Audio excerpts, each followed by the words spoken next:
Hello everyone, आज हम पढ़ेंगे सब्जेक्ट और प्रेडिकेट के बारे में। पिछले वीडियोस में आपने सेंटेंस से रिलेटेड कुछ इन्फॉर्मेशन ली, तो आज भी हम सेंटेंस से रिलेटेड ही ये टॉपिक पढ़ेंगे जो सब्जेक्ट और प्रेडिकेट से रिलेटेड है। सब्जेक्ट मीन्स होता है विषय, प्रेडिकेट होता है विधेय। So first of all let me tell you that English is a beautiful language, so have fun with it. You all must be knowing that even today many people in our society want to learn English. तो यहाँ जो हमने ये videos बनाई है ये English और हिंदी दोनों से लेकर बनाई है, ताकि दोनों इंग्लिश मीडियम या हिंदी मीडियम जो भी हैं स्टूडेंट्स उनको पढ़ने में या समझने में कोई प्रॉब्लम ना हो, इसलिए इसको इंग्लिश और हिंदी दोनों लैंग्वेज को कवर करके बनाया गया है। आज के समय में इंग्लिश एक ऐसी लैंग्वेज है, यानी इंग्लिश में पढ़ना, लिखना या बोलना ये हमारे ग्रामर से रिलेटेड जो होते हैं, ग्रामर के मेन पॉइंट्स होते हैं, मुख्य बिंदु पर आधारित होते हैं, जिसे समझना बहुत ज़रूरी होता है। सब्जेक्ट और प्रेडिकेट इंग्लिश लैंग्वेज को या इंग्लिश यानी अंग्रेज़ी भाषा को शुद्ध लिखना और पढ़ना सिखाती है, इसलिए इसकी जानकारी रखना ज़रूरी है।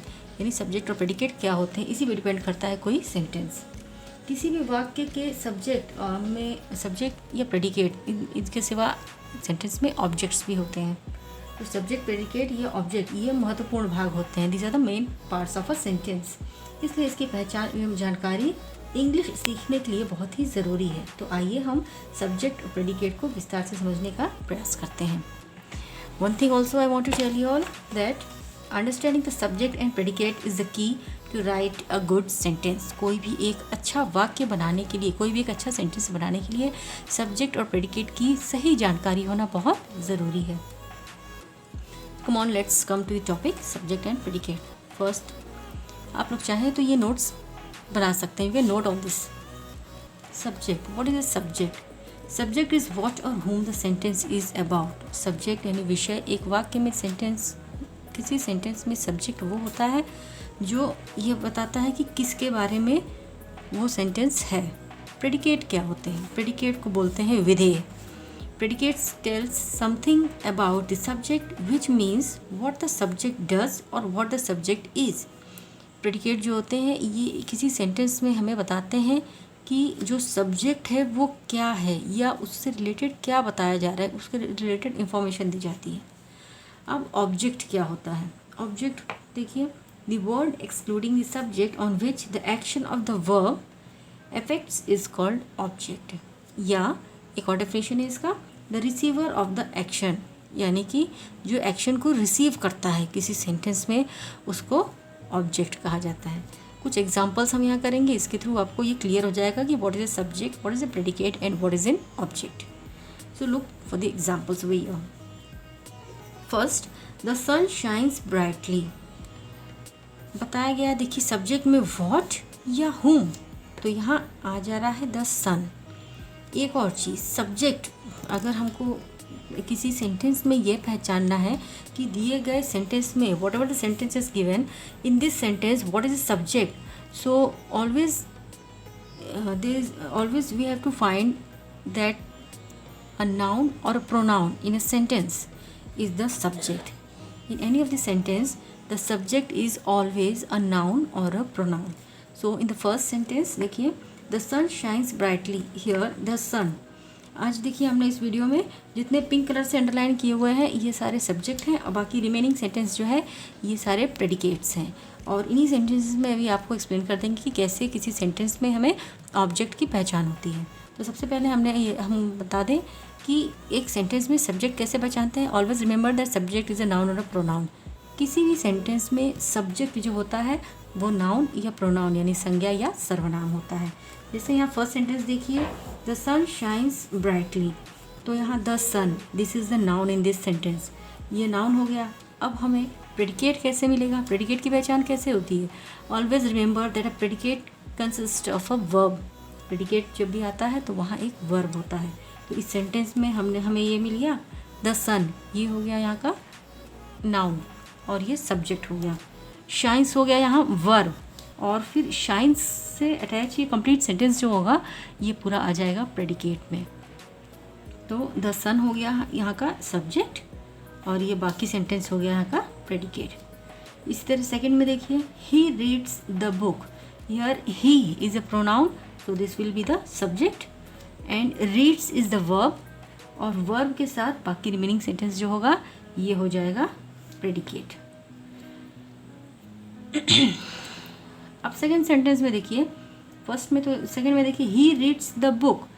यहाँ पर ऑब्जेक्ट हम कैसे पहचानते हैं? ऑब्जेक्ट पहचानने का क्या तरीका है? किसी भी वाक्य में जिस पर क्रिया का प्रभाव पड़ता है, जिस भी वर्ड पे क्रिया यानी वर्ब का इफेक्ट होता है, वो जो है वो ऑब्जेक्ट कहलाता है। जैसे देखिए यहाँ पर सेकंड सेंटेंस में ही रीड्स द बुक, तो यहाँ पर ही हो गया सब्जेक्ट, रीड्स से बुक तक ये पूरा कंप्लीट, रीड्स द बुक ये पूरा प्रेडिकेट हो गया।